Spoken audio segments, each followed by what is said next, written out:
教大家點樣去計我哋嘅住院費或者醫療豁免嗰個費用係點樣計嘅。咁啊，首先呢，我哋就要睇一睇啦。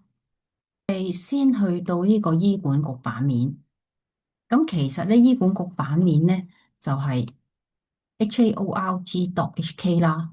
咁你入到去之後呢，其實就會見到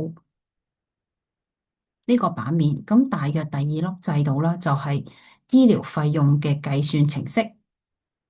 撳咗入去之後，其實我哋係會睇到進入醫療費用減免經濟審查計算程式，一個叫做進入撒瑪利亞基金經濟審查計算程式。